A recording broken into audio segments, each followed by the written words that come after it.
Piracicaba, alô Brasil, está começando mais um Medley especial.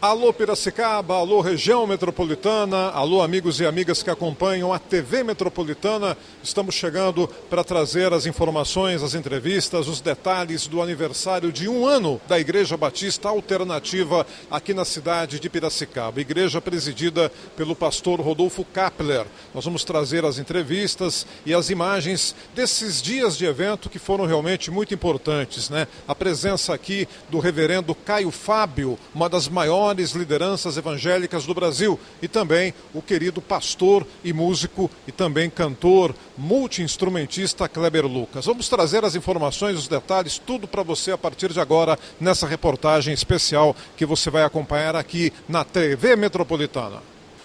Minha gente, com muita alegria, muita satisfação, estou aqui com o nosso querido reverendo, pastor, escritor, pensador, filósofo, entre tantas outras denominações. Eu gostaria de sintetizar tudo isso dizendo mestre Caio Fábio, com quem eu vou ter o prazer de conversar nesse momento aqui. Uma alegria enorme poder te encontrar. Caio Fábio em Piracicaba, participando do primeiro ano de aniversário da Igreja Alternativa do querido amigo pastor Rodolfo Kappler, e nós temos essa oportunidade de poder trocar algumas informações, algumas ideias. Primeiramente, uma alegria tê-lo aqui. A alegria é minha, o prazer é meu e é um privilégio para mim. Mestre, a gente está vivendo esse momento de polarização política no Brasil, né?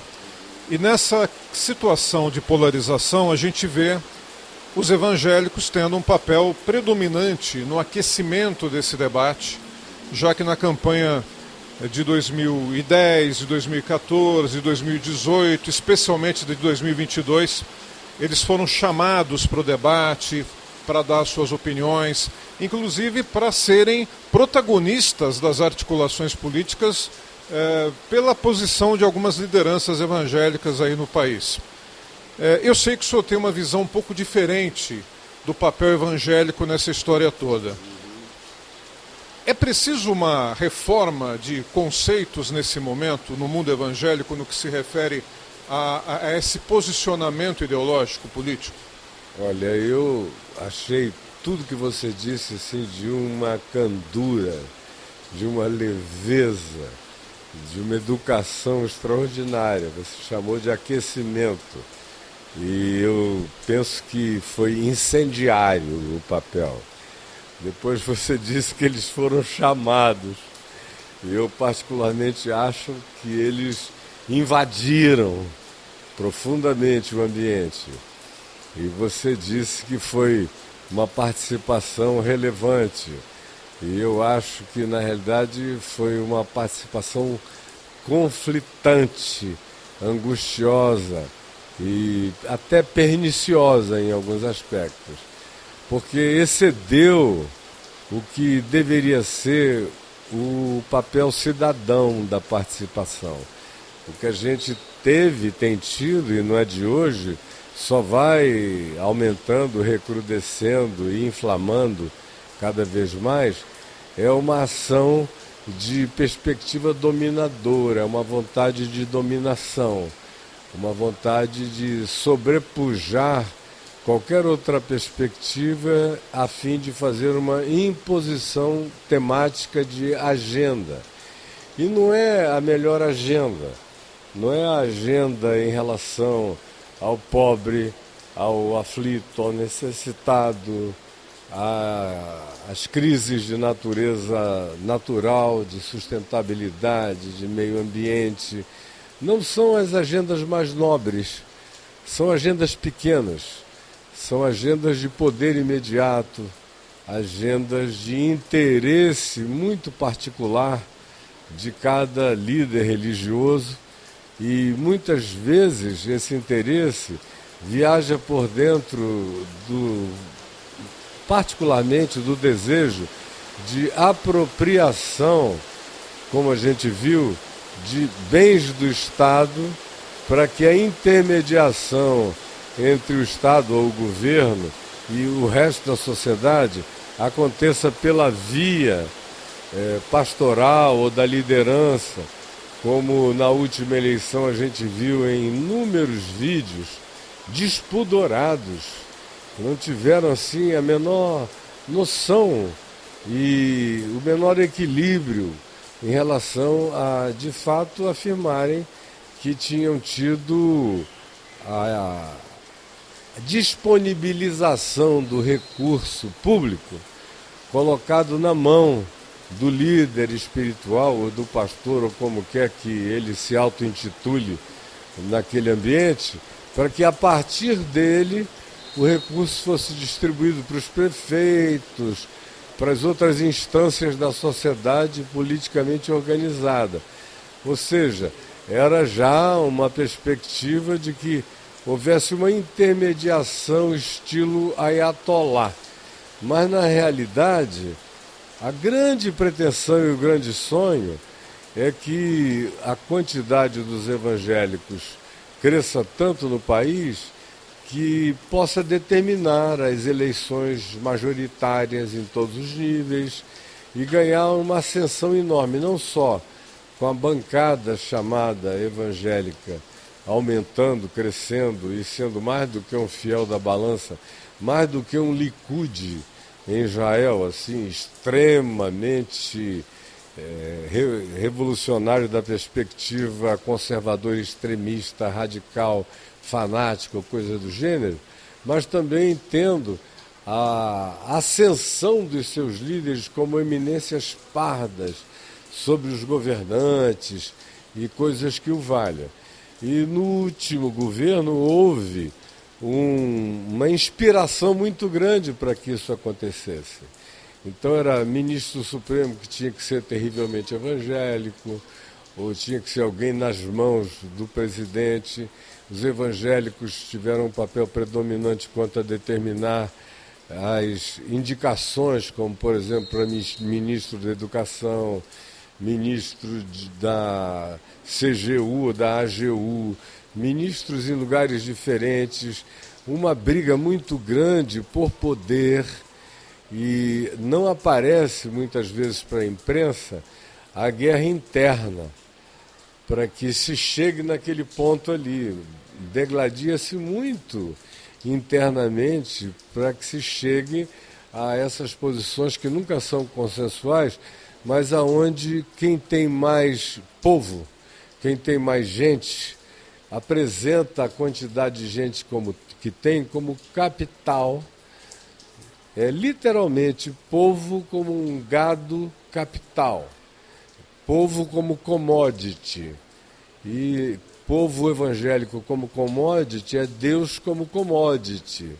Então Deus, quando chega nesses momentos políticos no Brasil, vira uma commodity, uma das mais importantes, mais valiosas commodities, e são poucos os políticos que têm qualquer tipo de pudor ou de filtragem para não fazer isso. Mesmo algumas das pessoas mais lúcidas acabam seduzidas no processo e fazem qualquer negócio para ter acesso a esse banco, a esse capital de gente, esse capital de alma, essa commodity divina, para então se elegerem e elegerem aqueles que sejam os que eles pretendem que sejam eleitos, porque são os que prometem maiores favorecimentos. Isso não é novo. Eu luto contra isso há muitas décadas. Só foi piorando. É que antigamente, primeiro o número era menor. Quando o percentual da população religiosa evangélica era menor, obviamente a disputa ou a oferta ou a luta, a guerra, a briga, o conflito para se ter aquele tipo de acesso e alcance não era tão intensa como foi se tornando. Mas a gente observa que dos anos 2002, 2006 para cá, isso intensificou imensamente. E particularmente agora, de 2018 para cá, foi uma guerra de foice no escuro. Foi um negócio horroroso, despudorado, feio. Foi anticristão, foi anticristo, foi antievangelho, foi totalmente aético. A palavra aético é até pequena, diminuta, para descrever o despudoramento total que tomou conta de muitos. E o pior de tudo foi o incitamento ao ódio, o incitamento à ruptura social, a indialogabilidade que começava em todos os níveis. Em casa, se alguém pensasse diferente, era alijado, colocado em ostracismo. Dentro das próprias igrejas e comunidades houve tanto discurso hostil. E teve gente, e não foram poucos, dizendo: retirem-se daqui, se vocês têm outra opção política, saiam. Isso partiu de um incentivo de próprias lideranças evangélicas. Ah, sim. Era o conluio com a autoridade constituída, que fazia a proposta, abriu a porta, botou tapete vermelho para esse tipo de propositura, e os indivíduos ficam completamente encantados por esse canto de sereia e perdem completamente a referência. E, infelizmente, eu fui presidente da Associação Evangélica Brasileira e conheço muito bem como é que são os intestinos desse funcionamento. Eu conheço o intestino grosso desse negócio, por onde passa ali o bolo fecal pior de todos e inimaginável. Eu sei como funciona e sei como foi crescendo e aumentando, e conheço todas as figuras que têm ainda hoje um papel relevante nisso. Na realidade, eu me desconectei desse processo, quis distância, porque a minha alma repudiava, havia uma determinada repugnância por presidir uma instituição que reunia quase 70% dos evangélicos do Brasil inteiro, e ver que quando chegava a hora da eleição, por mais que a gente fizesse uma cartilha do voto ético, eu pusesse em todas as televisões, mídias, jornais, distribuísse para todas as comunidades, conversasse com as principais lideranças e pedisse que eles conversassem com aqueles que os atendiam, que os ouviam, que iam às suas reuniões, mas não adiantava, eles faziam realmente o diametralmente oposto. Aí chegou uma hora, depois de presidir por muitos e muitos anos, e de não querer mais, e de me fazerem presidente honorário ou emérito do processo, eu cheguei e falei: olha, não dá para ser honorário, porque eu não sinto nenhuma honra nisso.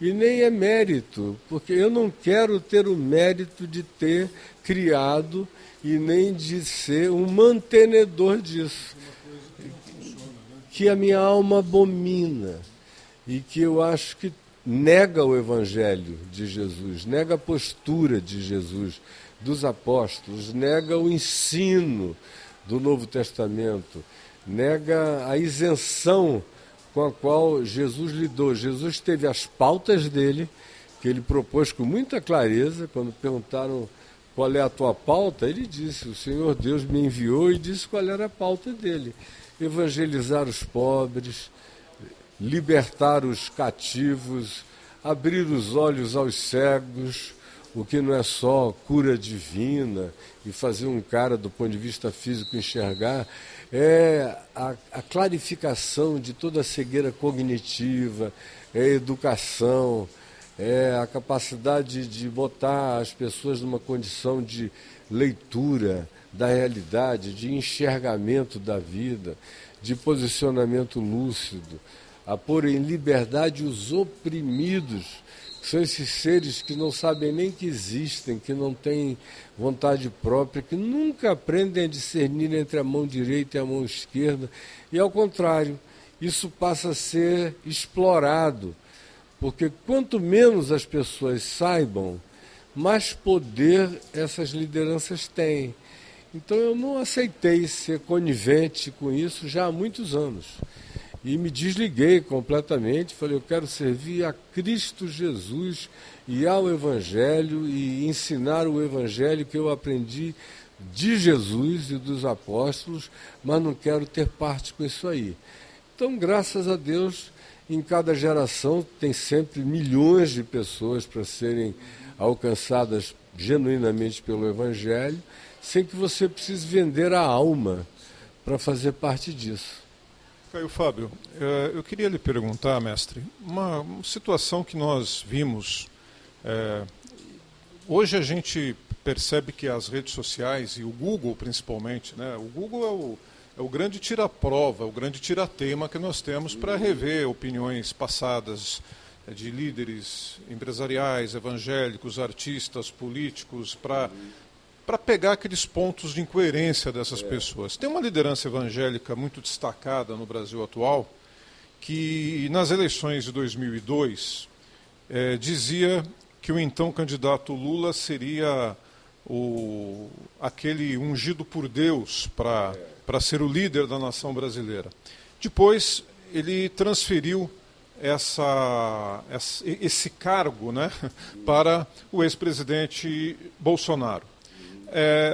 Aí a gente se pergunta, foi Deus que mudou a sua escalação ou foi esse líder religioso que oportunisticamente ou oportunamente ou casualmente acabou alterando ali as suas prioridades? E o pior é que não é uma posição apenas individual de uma liderança, é toda uma legião de cristãos, pessoas de bem, pessoas bem posicionadas, pessoas de boa índole, que acreditam naquela liderança e que são realmente, muitas vezes, guiadas para uma escolha que deveria ser individual de cada um, né? Claro.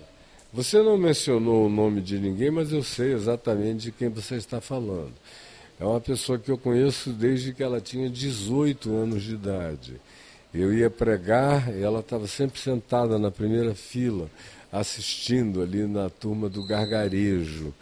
E eu vi o processo inteiro de corrupção da alma, da mente, da atitude dessa pessoa durante os últimos 50 anos. Então, eu vi jovem, aparentemente bem intencionado no início, mas já em 1982, quando nós tivemos as primeiras eleições para governador no Brasil e no Rio de Janeiro, ainda no período da ditadura militar, que foi aquele processo gradativo de abertura, eu já vi que ele tinha uma tendência você deu alternativas semânticas, você disse oportunisticamente e oportunamente. Não, foi oportunisticamente é o vernáculo correto para aquele tipo de escolha.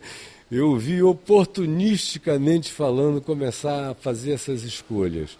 Como eu vi, por exemplo, se colocar à disposição de uma outra liderança evangélica no Brasil muito endinheirada e de muito poder, para ficar à disposição dessa liderança para recebendo $40 mil, eu estou falando de 1989, 1990, 91, 92, 93, quando $40 mil era muito, muito, muito dinheiro, ainda é dinheiro hoje para um indivíduo.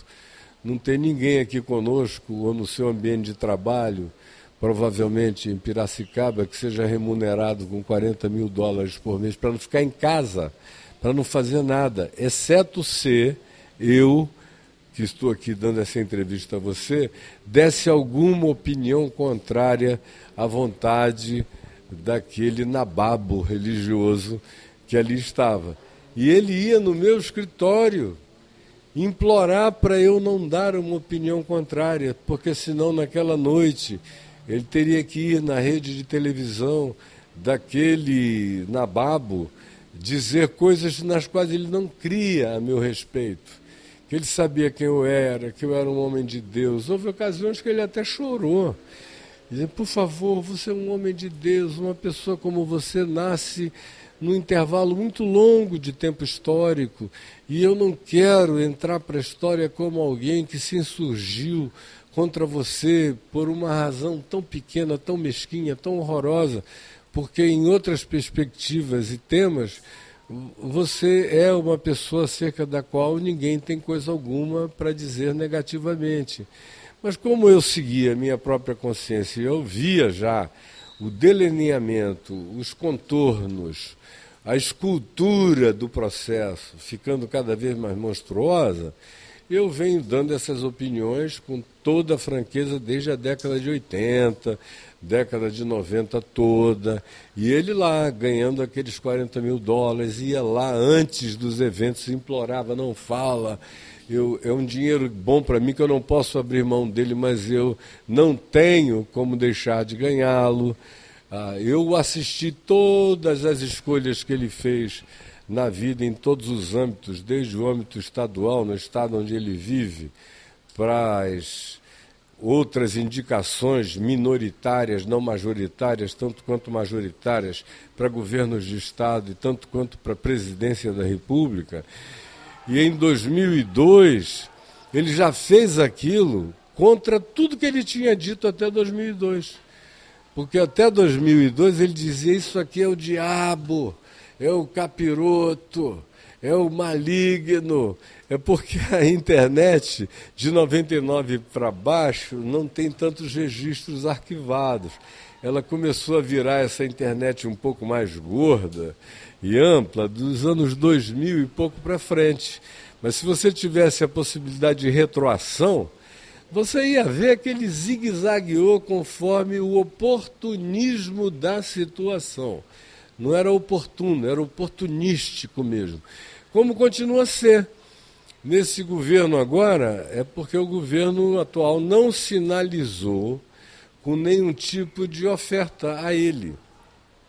Mas ele bate e fica ali na beirada para ver se o governante se assusta, se assombra e tenta fazê-lo calar-se, dando alguma coisa que amenize aquele ânimo raivoso, ruidoso, ameaçador e ranheta, e absolutamente e veementemente anti-espírito de mansidão, de educação, de generosidade e de oportunidade do Evangelho. Por isso, a palavra oportunidade não cabe para designá-lo, é oportunístico mesmo.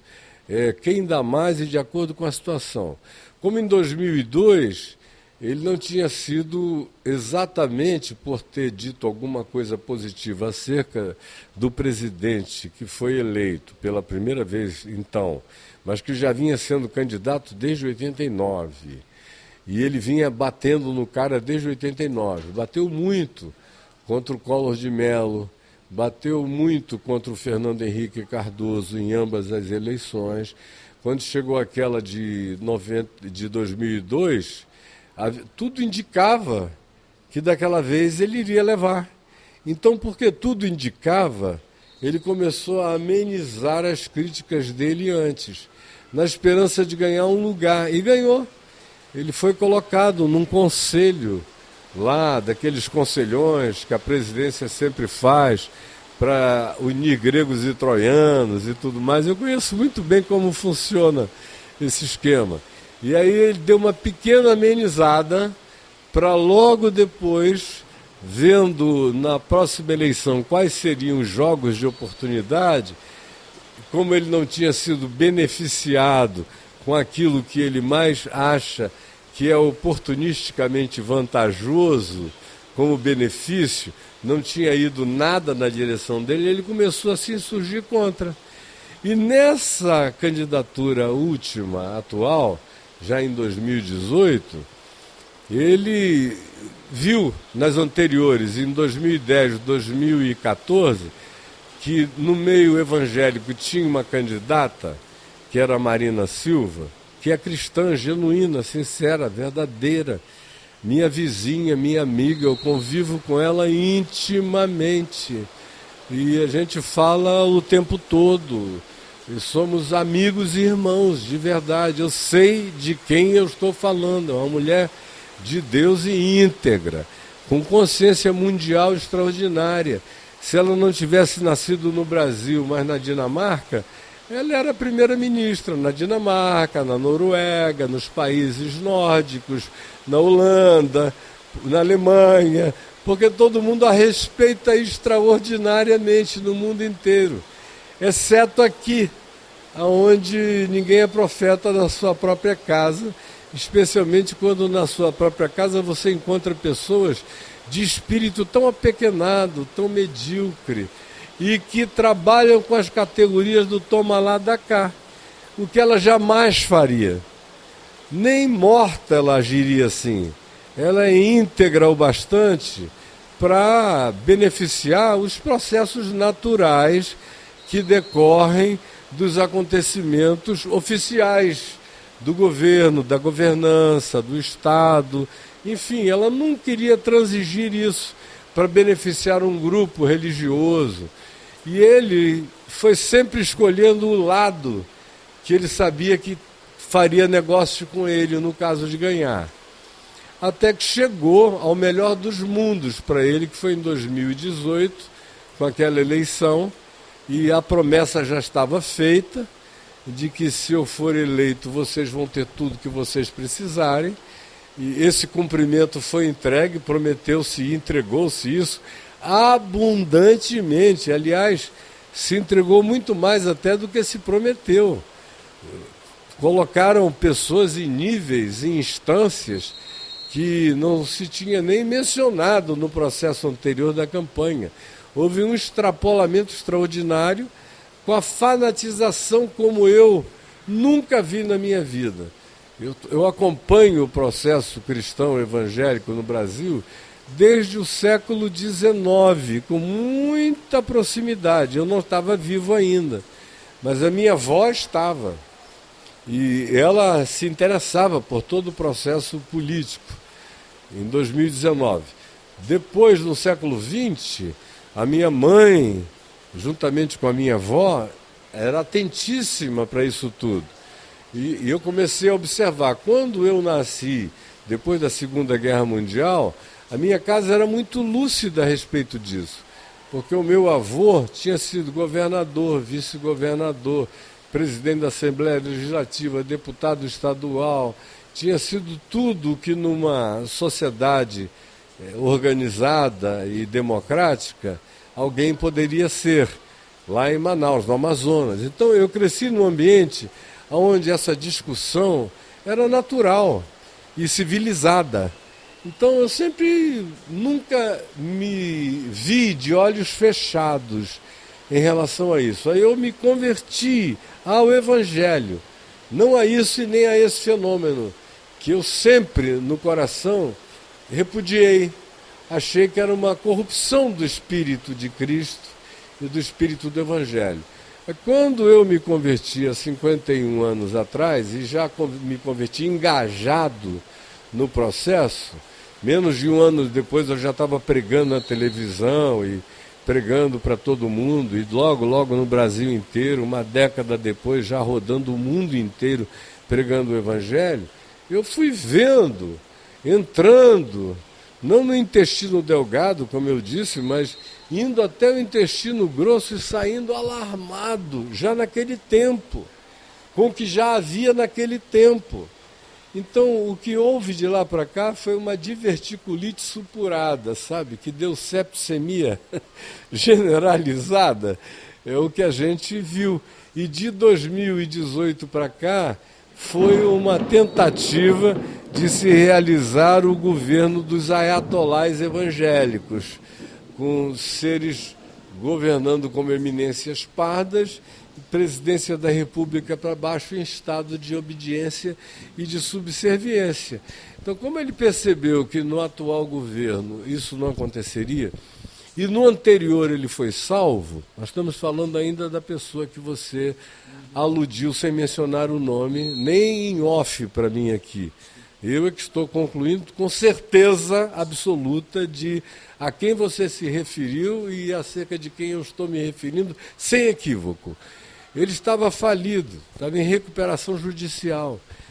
Aquele candidato que foi eleito, então, e que depois perdeu para o atual presidente no último pleito, o tirou da falência, trouxe isenção de impostos, pegou a verba que ia para a Rede Globo de televisão, que se tornou a pior inimiga do governo então constituído, distribuiu aquela verba com TVs vinculadas a evangélicos e com os programas de televisão e com os projetos desses pastores, sejam eles quais fossem, com aquela verba publicitária que já era enorme e com outras verbas também do Estado, tanto quanto do governo, salvou a todos eles da situação calamitosa na qual estavam, inclusive durante a pandemia. Você vê que agora alguns deles estão vivendo processos falimentares, porque não houve a alimentação dos dutos de grandes somas de dinheiro na direção deles. Mas como o grupo evangélico hoje tem uma bancada que excede a 100 e tantos membros, ela já é uma espécie de Likud congressual. Eu estou me referindo ao Parlamento de Israel, onde os religiosos não são a maioria, mas são os que dão as cartas. E elege, inclusive, o primeiro-ministro, como Netanyahu, que está no poder há 15 anos. Antes dele, o Ariel Sharon, também do Likud. Antes dele, o Ehud Barak, também do Likud.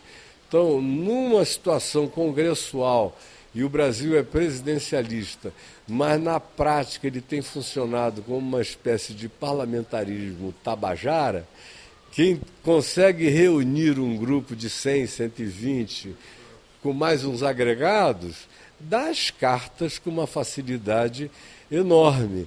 Então, mesmo agora no atual governo, quando as coisas são pensadas de maneira diferente, mas chega no Congresso, a negociação tem que ser feita. E quando a negociação é feita, aí os pendores são determinados de acordo com as preferências e com os compromissos empenhados, se rolar dinheiro acima de tudo, se rolar benefícios, isenções, as mais variadas, ou aportes de capitais variados para que esses grupos se sintam alegres. O povo não sabe, o povo só é alienado. É muita ignorância. Eu sou de um tempo em que eu dizia o seguinte, quando eu me converti, há 51 anos, o povo é ignorante, mas ainda é sincero. O problema nos últimos 50 anos é que a ignorância aumentou muito e a insinceridade ficou maior do que a ignorância. No passado eu ainda tinha condição de dizer, bom, eu não suporto tanta ignorância, mas eu tenho que admitir que existe muita sinceridade por parte de uma legião enorme de ignorantes. Depois disso, não. Nem sinceridade. Hoje em dia, quando você encontra uma pessoa sincera, você abraça e leva para casa, dizendo, meu Deus, graças a Deus eu te achei. E mais, se você for uma pessoa sincera, honesta, franca, transparente, vivendo o Evangelho, você é chamado de herege, você é destratado, você é o apóstata, porque você não anda conforme os ditames daquela perversidade, daquela perversão. Então, é um tempo tão difícil, sabe? Tão difícil, que eu realmente não consigo ver reforma, que foi a palavra original da primeira pergunta. Não consigo ver reforma, não acho possível, nem acho que seja adequado, porque foi Jesus mesmo que disse que reforma, Jesus não era reformista. Jesus disse, ninguém deve botar remendo de pano novo em veste velha. porque só vai arrombar muito mais a veste velha, o poimento, ela não vai se compatibilizar com um pano novo. Assim, não vai. Como ele também usou outra analogia, dizendo não se põe vinho novo em odres velhos, porque o nível de fermentação é diferente e o vinho novo vai rebentar o odre velho, que era feito de couro de cabra, e que tinha que existir com o vinho, com ele compatível, para ter o mesmo tipo de fermentação. Então, você tenta botar vinho novo nessa estrutura que está aí e arrebenta tudo. Eles não entendem, não compreendem. Eu é que tenho uma casca muito grossa. Eu estou vindo lá do Paleoceno. Então a minha casca é muito grossa. Eu apanho e durmo bem. Vivo bem porque a minha consciência vive tranquila na presença de Deus de que eu venho fazendo a coisa certa. Todas essas situações que estão sendo colocadas aqui, reverendo, elas dificultam um pouco mais a procura da fé pelas pessoas, porque se a gente pegar todas as religiões, espiritismo, catolicismo, o lado evangélico, todas as ramificações que existem em cada uma dessas religiões, que são as três mais populares, né, do nosso mundo. Claro, tem a questão islâmica, mas não vem ao caso. Todas elas acabam tendo um problema que é a aproximação dos fiéis com as lideranças, que muitas vezes causa decepção também. A gente ouve muito, às vezes, alguém se decepcionar com um pastor, com um padre, com um médium espírita, com alguém que seja aquela pessoa que o orienta, que era colocado ali como um ser perfeito, acima de qualquer erro, né, de qualquer tropeço. Essas situações afastam as pessoas da fé no dia atual, no momento atual? No passado, muito mais do que hoje. Porque, como eu disse, houve uma dessensibilização entre aqueles que eram, vamos assim dizer, entre aspas, o rebanho. O rebanho foi ficando cínico, o rebanho foi perdendo a sensibilidade, o rebanho foi ficando mal educado. E também não é um fenômeno novo. Você lê no Velho Testamento da Bíblia, no livro de Oséias, o seguinte: assim como é o sacerdote, se torna o rebanho, se torna o povo. E aí depois o próprio profeta Oséias diz, e assim como é o povo, se torna um sacerdote. Porque é um processo de retroalimentação. Em geral começa com a perversão da liderança, do sacerdote. Eu estou usando a palavra sacerdote aqui não para designar um padre ou uma figura, eu estou falando só da liderança religiosa. Então o profeta Oséias diz, primeiro começa com a liderança religiosa. A liderança religiosa corrompida corrompe o povo gradativamente. E o povo vai se corrompendo e vai escolhendo e fomentando para si cada vez lideranças religiosas pioradas. De modo que é um ciclo de retroalimentação maligno, perverso, que não tem melhoramento, só tem pioramento. E aí a sua pergunta foi, atrapalha, o pessoal sai? Não. Tem havido hoje em dia todo tipo de escândalo horroroso no chamado meio cristão evangélico. E você não vê uma evasão brutal como no passado seria. Você vê aquela saída gradativa que são chamados desigrejados, que hoje em dia já são cerca de 20 milhões de pessoas, que não deixaram de se confessar cristãs evangélicas, mas que dizem que não botam mais o pé em igreja nenhuma. Mas que são pessoas que mantêm a sua fé em casa, com a família, em grupos pequenos, formando reuniões menores, onde não haja essa hierarquização de poder, de dominação, onde não haja esse pautamento ideológico, político, obrigatório, para que o cara permaneça da igreja é quase que semelhante a uma confissão de fé, que o indivíduo tenha a idêntica confissão ideológica e política.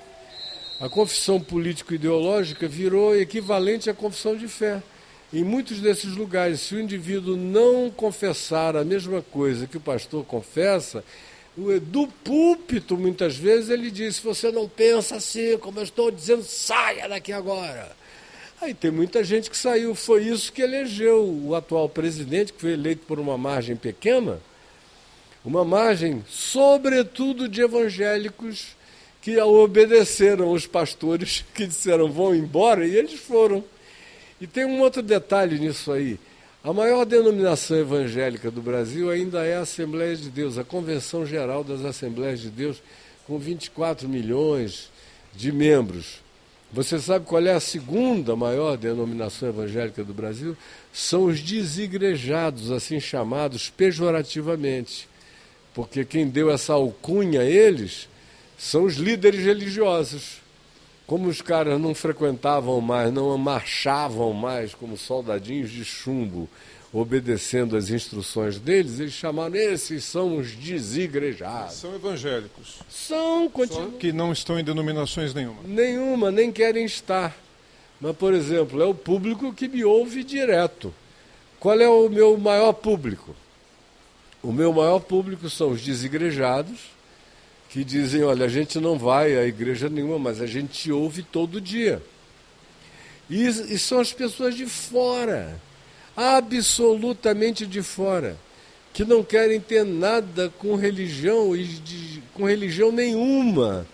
E dentre as nenhuma, não querem ter absolutamente nada com as igrejas evangélicas, porque vêm estupefatas, aturdidas, perplexas, chocadas, o que está acontecendo, o que vem acontecendo e o que só piora nos acontecimentos. É gente com bom senso o suficiente para dizer, eu não quero isso para mim, nem para minha família, nem para os meus filhos, eu não quero educá-los numa camisa de força, não quero colocá-los dentro de um ambiente tão pouco salubre do ponto de vista mental, do ponto de vista social, do ponto de vista da liberdade pessoal de escolha, aonde essa temática de natureza político-ideológica tenha se tornado uma espécie de dogma religioso. Se o cara não confessar aquilo, ele está automaticamente alijado. Então, por exemplo, o que eu vejo, e é o que eu tenho, cada vez mais, é uma quantidade enorme de artistas conhecidos no país inteiro, humoristas, intelectuais, acadêmicos, pessoas as mais variadas, agnósticos, que se dizem agnósticos porque não querem se identificar com nenhum grupo religioso.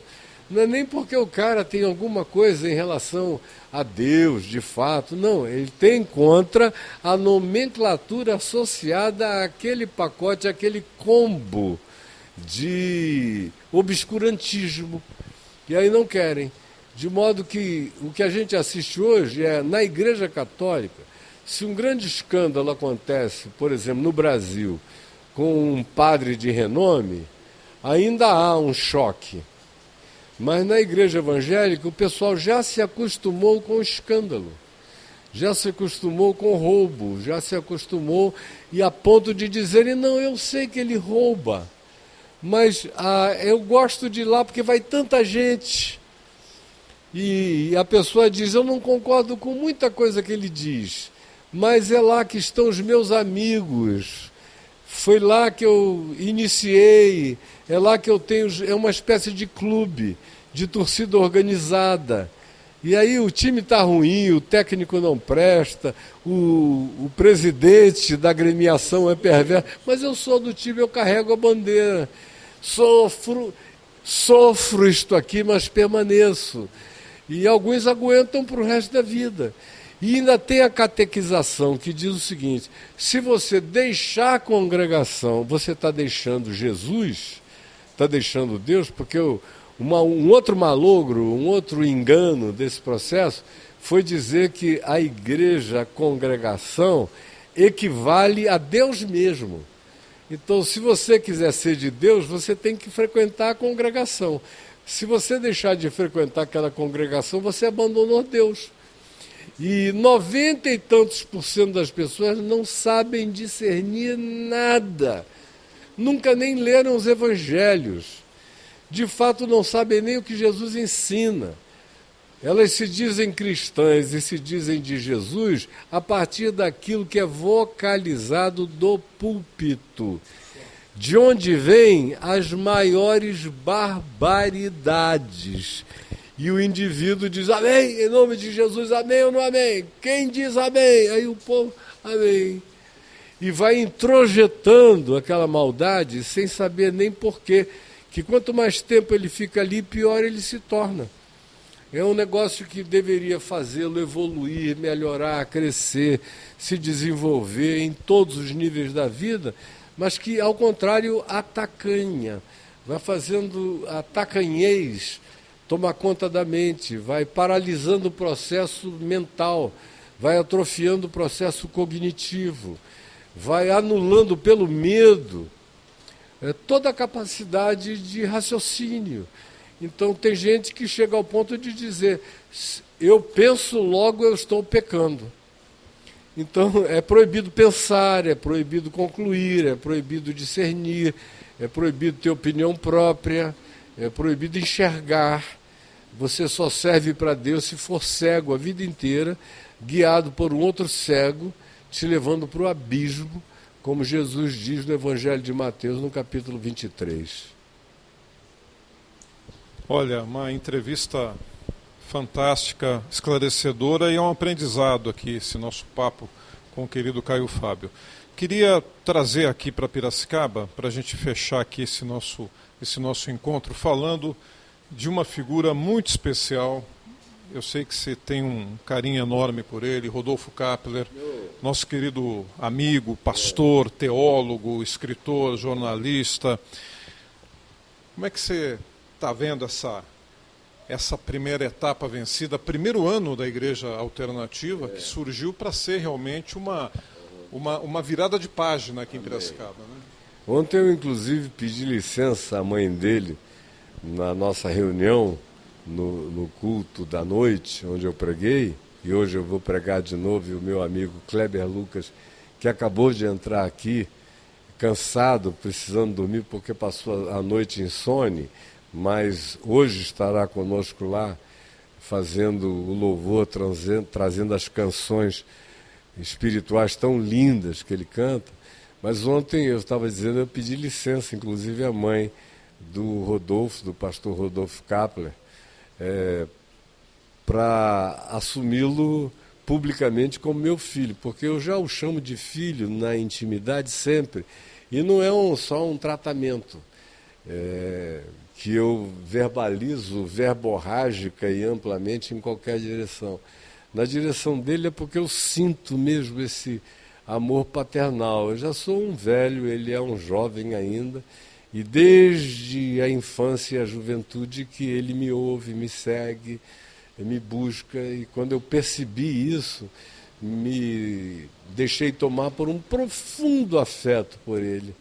Eu acho que é uma das figuras mais nobres que essa cidade tem, e seguramente no âmbito espiritual, ele é uma das pessoas mais relevantes que essa cidade tem, e que faz papéis variados com extrema integridade. Ele é pastor com integridade, é teólogo pensador com integridade e é jornalista com integridade, fazendo matérias limpas, é escritor com integridade, tem um texto bonito, lindo.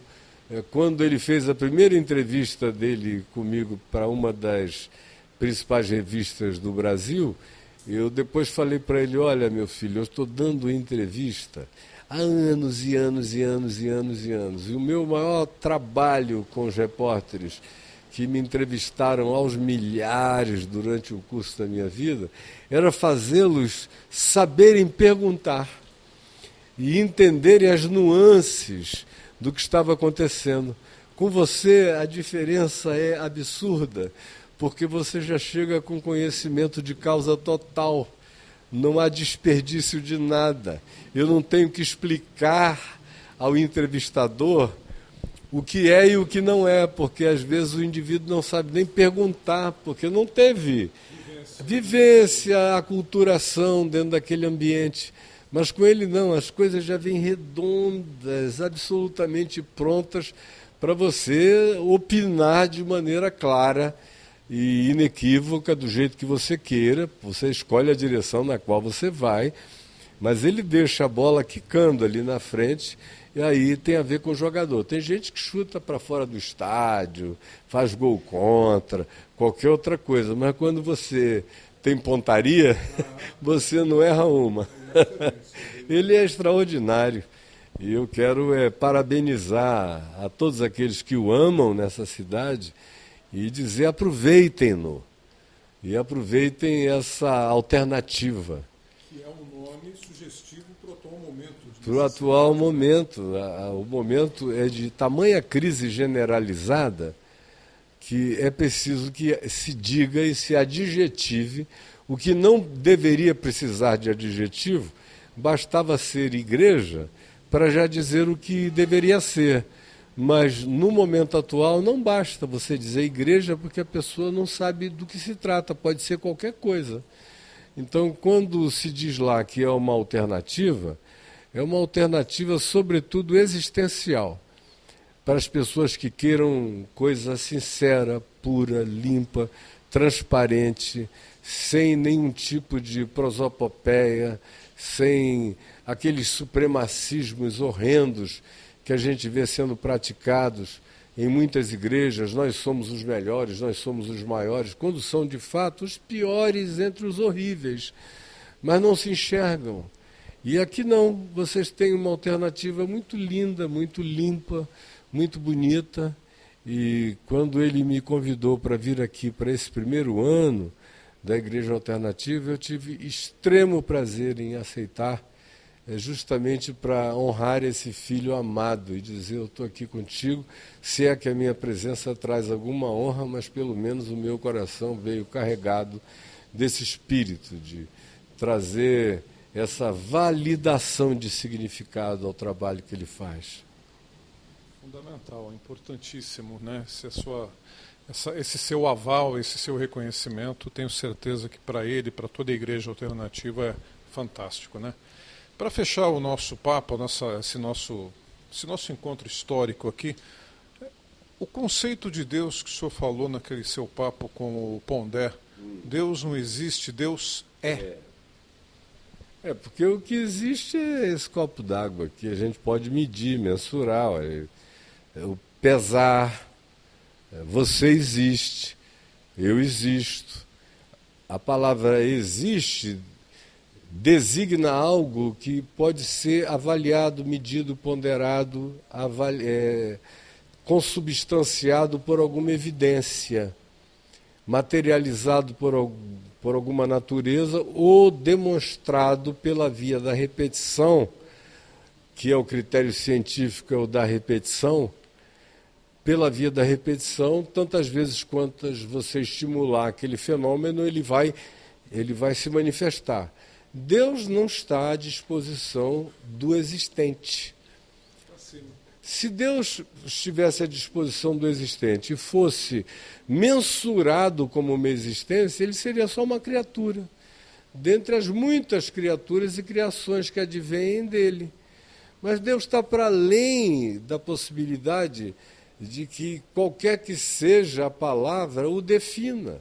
Ele mesmo colocou na perspectiva da não definibilidade. Quando Moisés, por exemplo, lá no livro de Êxodo, perguntou a ele: e quem eu vou dizer aos filhos de Israel que me enviou para libertá-los? Qual foi a resposta de Deus a Moisés? Foi: dize que eu sou te enviou. É uma coisa absolutamente extraordinária, porque ele é o inomeável, inominável, é aquele que não cabe nem na nomenclatura. Qualquer outra coisa para designar Deus é apelido circunstancial. O apóstolo Paulo diz que ele é aquele que habita a luz inacessível, que ninguém, olho nenhum jamais viu e nem verá. Aí você termina o livro do Apocalipse com o João do Apocalipse andando na cidade santa que desce dos céus, quase como uma espécie de nave-mãe monstruosa, vem dos céus para a terra, com 12 portas abertas para todos os povos e nações, sem acepção de pessoas, e diz que lá ele não encontrou santuário nenhum, nenhuma religião, nenhum santuário, nem judaico, nem cristão, nem islâmico, nem budista, nem de ninguém, nenhum santuário.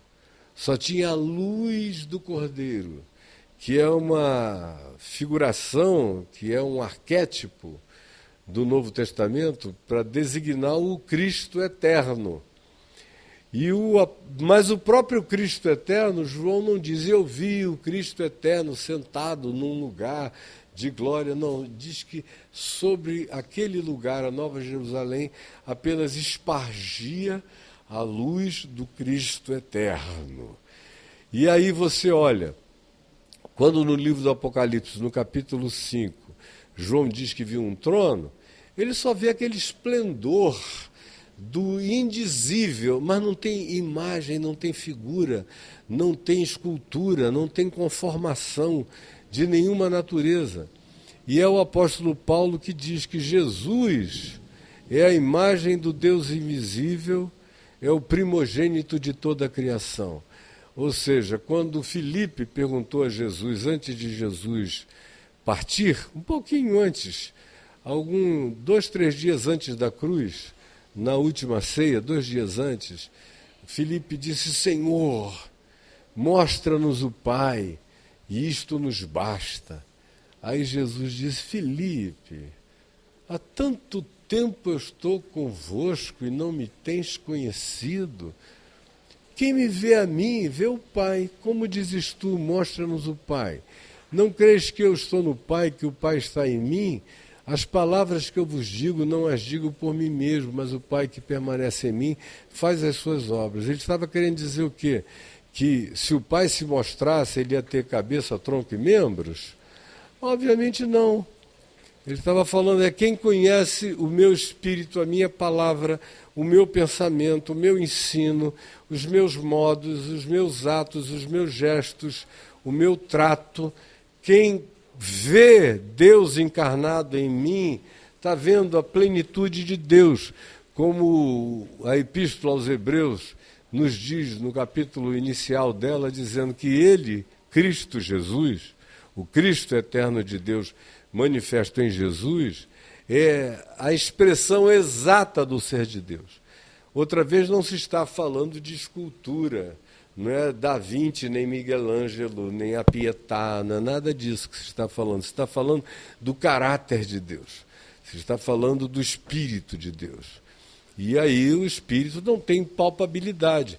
Quando uma mulher lá em Samaria, em Siquém, onde hoje é a Cisjordânia, em Nablus, na Cisjordânia atual, que era Samaria dos dias do 1º século de Jesus, conversando com Jesus, perguntou a ele, me diz, onde é o lugar onde se deve adorar?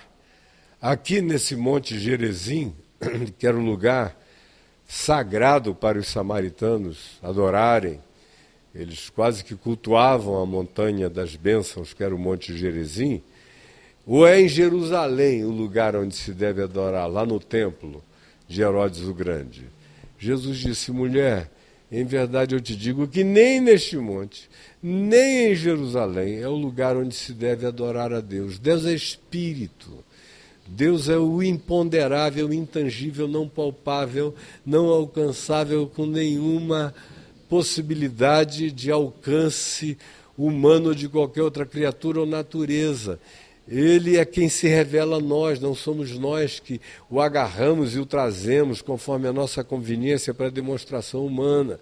Por isso que a gente vê de pecado contra a natureza de Deus no meio religioso é uma coisa chocante. Tanto na construção de todos os tipos de ídolos, como nos ídolos psicológicos, nos ídolos teológicos, nas horas marcadas para Deus curar. Vem a segunda-feira, que é o dia que Deus cura. Vem a terça-feira, que é o dia que Deus liberta. Vem a quarta-feira, que é o dia em que Deus prospera financeiramente. Está com problema no casamento? Venha na quinta-feira, que é o dia onde todas as mandingas e todas as maldições que fizeram contra o seu casamento será quebrado. E aí, tudo isso com hora marcada é pecado contra esse que ninguém sabe de onde vem nem para onde vai. Como Jesus disse, é um teólogo de Jerusalém chamado Nicodemos, membro do Sinédrio, dizendo, olha, Deus é espírito. Importa que os seus adoradores o adorem em espírito e em verdade, ele disse à mulher em Samaria. E a Nicodemos ele disse, importa-vos nascer de novo. Aí o Nicodemos não entendeu o que Jesus estava dizendo. Como é isso? O que é isso? E Jesus disse, olha, Deus vem quando quer, faz como quer, age como quer. É como o vento soprando. Por isso, no hebraico, a palavra usada para designar o Espírito de Deus é a mesma que designa vento, rua, aquele sopro. Ninguém sabe de onde vem nem para onde vai, qual é a origem, aonde vai alcançar. É livre para ser Ele mesmo, para fazer como Ele quer. Por isso, Deus não existe.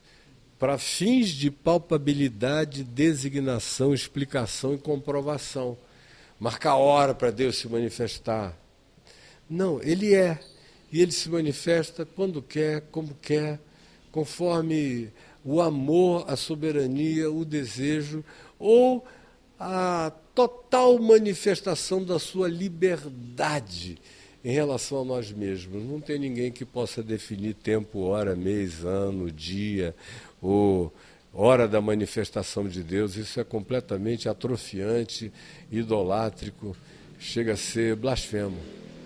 Minha gente, não poderíamos deixar de ouvir o nosso querido Rodolfo Kapler, pastor presidente da Igreja Alternativa, que trouxe o nosso querido reverendo, pastor Caio Fábio, para Piracicaba. Você ouviu o que o Caio Fábio falou a respeito do Rodolfo? Você percebe essa integração entre os dois, essa amizade sincera, leal, que acima de tudo é o reconhecimento por um trabalho espiritual que o Rodolfo tem realizado aqui em Piracicaba, com abrangência em toda a região. Aliás, jornalisticamente tem trazido muito conteúdo nacionalmente, o nosso querido Kapler, um orgulho para nós aqui de Piracicaba, e hoje é um momento muito especial, né, Rodolfo? Primeiramente, quero te agradecer pela oportunidade, Alexandre, e todos os telespectadores que nos acompanham, e é uma grande alegria receber o reverendo Caio Fábio aqui em Piracicaba, neste momento muito importante para a nossa comunidade, a Igreja Alternativa. Estamos celebrando um ano de organização da nossa igreja aqui na cidade. E o reverendo Caio, para quem não conhece ainda, é um fenômeno da percepção e da difusão do Evangelho de Jesus. É um fenômeno de percepção daquilo que Jesus ensinou, daquilo que Jesus praticou, e é uma figura histórica, importantíssima. Não tem como alguém estudar a história dos evangélicos no Brasil, ou a história do evangelicalismo brasileiro, sem levar em conta a contribuição essencial do reverendo Caio Fábio. Então, existe os evangélicos no Brasil antes de Caio Fábio e os evangélicos depois de Caio Fábio. Então, é uma alegria assim, imensa estar com ele, né, ter a presença dele na nossa comunidade nesse momento tão importante. Quer dizer, você credencia esse aniversário com um momento inesquecível, né? Inesquecível. Pessoalmente, para mim, é um momento que vai ficar marcado na minha biografia e também para a nossa comunidade. Todos tiveram a oportunidade de ouvi-lo, de abraçá-lo, de beijá-lo. E eu sempre faço menções dos seus conteúdos nas minhas pregações. Então todo mundo conhece, né? Já sabe quem é, pelo menos ouviu, né, através da minha boca, e tiveram a oportunidade de conhecê-lo pessoalmente, de ouvi-lo pessoalmente. Nós tivemos aí na apresentação do culto da sexta-feira, abrindo ali as festividades, muita emoção realmente, né? E isso fortalece, a sua vinda fortalece, como disse aqui o nosso comandante, aqui fortalece a igreja, fortalece a fé aqui na cidade. Eu fico feliz e gostaria que hoje à noite, quem não esteve na noite de ontem, ou na primeira noite, fosse hoje, para a gente ter o privilégio de abraçar, dar um beijo, dar um cheiro, saudar de corpo presente e olhar nos olhinhos de cada um. Eu sou uma pessoa que amo ver os olhos das pessoas. Você estava conversando com o Rodolfo, eu estava vendo, olha esses olhos lindos que Deus deu a ele. Lindos, lindos. Eu sou encantado com o olhar, porque Jesus disse que os olhos são a lâmpada do corpo. E ele não estava falando do globo ocular, ele estava olhando do modo como as pessoas veem e interpretam.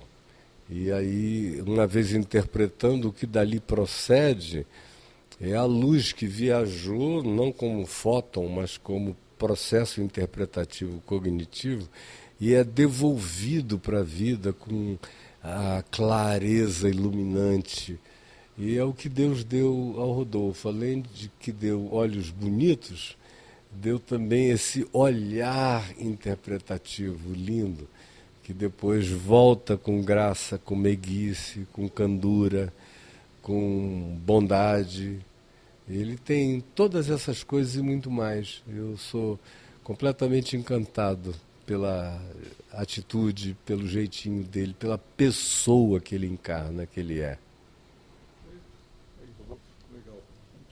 Muito bom. Fico muito lisonjeado com as suas palavras e eu gostaria de, mais uma vez, reafirmar, né, o meu amor pelo Senhor e o quanto o Senhor é importante na minha vida, na minha caminhada com Cristo. É a maior referência, juntamente com a minha mãe, a maior referência de vida cristã, de espiritualidade cristã. A maior referência que eu tenho. Obrigado, queridos. E obrigado você. Eu que agradeço. Viu? A sua gentileza, o seu carinho, a sua atenção com a gente aqui. Desde ontem, quando você me propôs esse encontro, eu não titubeei em um momento, porque eu olhei e vi uma pessoa com tudo limpo, uma aura limpa, uma luz saindo de você. E quando eu digo aura, eu não estou querendo esoterizar nada desse encontro, é que a palavra aura define mesmo uma luz irradiante da gente. E você é uma pessoa que tem essa graça de olhar, de nos aproximar. Obrigado. Deus te abençoe, Deus, querido. Obrigado. Amém. Obrigado pelas Amém. suas palavras e pela sua possibilidade aqui de estar com a gente e de eu poder estar com vocês, né? Agradeço ao Rodolfo também, que é uma oportunidade muito linda essa que vocês me proporcionaram aqui. Eu que tenho que te agradecer por toda a disponibilidade e a generosidade. Você está sempre presente nos momentos importantes da minha vida, da nossa comunidade também. Então, muito obrigado. É uma alegria, isso aqui é uma satisfação muito grande para mim e para todos nós. Até mais, gente. Olha, o pastor, multi-instrumentista, músico, cantor, compositor, Kleber Lucas com a gente hoje. Ele está realmente trazendo toda a sua força, o seu talento, a sua fé, as suas boas vibrações para esse evento maravilhoso que complementa o aniversário da nossa querida Igreja Alternativa do amigo pastor Rodolfo Kappler. Momento especial que eu senti que as pessoas cantaram as suas músicas, né? Você vê como é que é essa coisa que contagia realmente da fé. A música, ela é uma aproximação maior das pessoas para chegarem a Deus, né, Kleber? É isso. Boa noite. Boa noite, um prazer estar aqui nesse momento, um prazer estar aqui na cidade de Piracicaba, estar aqui na Alternativa, comemorando o ano com o Rodolfo, meu amigo, Camila também. Como estou impressionado de ver a resposta do público, né? Uma casa cheia, todo mundo cantando todas as músicas comigo. Eu fico muito emocionado porque eu já estou muito tempo na estrada. Então tinha gente aqui que falou, olha, eu aprendi Kleber Lucas com minha mãe, com minha avó, ou gente mais atual falou assim, eu tenho ouvido suas músicas ultimamente. Então é muito bom a gente ter uma história para contar. E essa história está cheia de espiritualidade, está cheia de vivência, está cheia de transformações de vida de pessoas, de testemunhos, e me sentir um instrumento. Eu acho que, na verdade, um dos grandes desafios da vida é você entender a que você veio, como que você pode servir melhor as pessoas, a humanidade, levando a mensagem desse relacionamento que eu tenho com Deus e que é partilhado em forma de orações cantadas, e as pessoas vão falando, vão vivendo, vão vivenciando e vão passando isso adiante. É muito lindo, estou muito emocionado mesmo. E é importante a consciência de ser usado por Deus, né? Que a música ela faz isso, facilita as coisas. Acho que sempre gosto de falar na minha comunidade onde eu sou pastor há 10 anos, está fazendo agora em abril, que as minhas músicas são formas de oração. Eu faço música geralmente no meu devocional, falando com Deus e abrindo meu coração, minhas fragilidades, minha vulnerabilidade, a minha força, a minha fé, a minha crise de fé também, às vezes é aquela angústia a sensação de estar sozinho, às vezes é uma coisa que nos agonia a muitos, a quase todos, mas você saber que mesmo quando tudo não vai bem, eu continuo olhando para ti. Então, aos pés da cruz, Deus cura de mim, vou deixar na cruz, eu vou seguir com fé. São músicas que falam das ambiguidades da vida, mas da constância de alguém que fala assim, olha, eu vivo ambiguidades, eu tenho fé, tenho crise de fé, passo por desafios como todo mundo passa, porque eu poderia ser só um cantor famoso que canta sucesso, mas a realidade da vida não é sucesso o tempo todo. Então, o que eu estou dizendo nas minhas músicas é, eu não paro, eu não desisto, eu sou de Deus, eu sou de Cristo, eu vou seguir com fé. Acho que isso as pessoas vão se identificando, porque é o dia a dia, é o cotidiano, tem dia que você está muito bem, tem dia que você não está muito bem, e nessa sociedade você tem que ser sempre uma aparência, uma representação.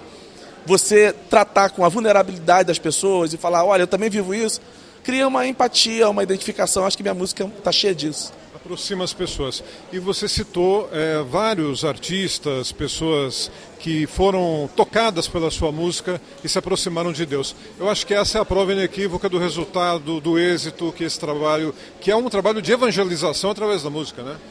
E o fato de eu também ir, né? Porque às vezes a pessoa acha ou distante, ou acha que não é o ambiente para ela, acha, eu sou um religioso, como é que eu vou estar num espaço de pessoas de uma outra expressão religiosa? É ser humano. Tão humanamente possível a ponto de criar identificação e empatia das pessoas. Eu tenho o fato de morar também num lugar onde tem muitos artistas, de ser um cantor conhecido fora da bolha religiosa, de ter minhas músicas cantadas pelo Caetano Veloso. Cantar com Caetano Veloso, que é o ícone nosso no Brasil, e vê-lo cantando minha música e se emocionando com ela, e outras portas também se abrindo para cantar, cantores, cantoras. Estou fazendo música com Nando Reis, que está sendo uma experiência incrível. Estou fazendo música também com o Tico Santa Cruz de Detonauta. Enfim, ir na direção do outro. O Concílio Vaticano II ele fala sobre a definição de eclesia, que é você sair do seu igual e ir na direção do seu próximo. E você descobre similaridades, diferenças, sim, mas eu dou conta de conviver com diferença. Eu acho que a gente está muito polarizado e você ter uma capacidade de conviver com diferentes é um grande lance da vida. Você saber que você não precisa ser unânime na sua fala, na sua convicção, de que tem coisas e experiências da vida que você não viveu e que uma outra pessoa que tem talvez uma outra experiência religiosa, uma outra experiência de vida, viveu, e você fala, cara, eu precisava ouvir isso, eu me identifico com essa fala dessa pessoa. Então, quando você vai, eu preciso ir com a minha bagagem não vazia, quase cheia, sabendo que existem coisas ali que eu vou deixar e tem coisas que eu trago. Então, eu gosto muito desse intercâmbio, eu acredito muito nisso, eu faço muito isso na minha vida, por convicção mesmo. A minha experiência da fé precisa me levar para as pessoas como um ponto de convergência. Maravilha. Em breve você volta para cá? Volto aqui em Piracicaba, aqui na Alternativa, já estou com agenda com o Rodolfo. Em março eu vou estar em São Paulo, dia 16 de março, vai ter um show no Espaço Bethesda em São Paulo, Kleber Lucas e banda, e amigos, muitos cantores e cantoras, já todos confirmados que vão estar comigo lá. E a Alternativa, vai sair uma galera aqui de Piracicaba, uma caravana para estar lá com a gente. E eu espero vocês lá, você que puder. Quero agradecer a oportunidade de estar falando com vocês, poder falar com você, que sabe fazer, né? Que sabe fazer. Pouco tempo que a gente está se conhecendo aqui, dá para perceber o quanto que você está capacitado para fazer o que você faz, fazendo as coisas, as perguntas inteligentes, as provocações necessárias. E um beijo, obrigado pelo carinho. Valeu.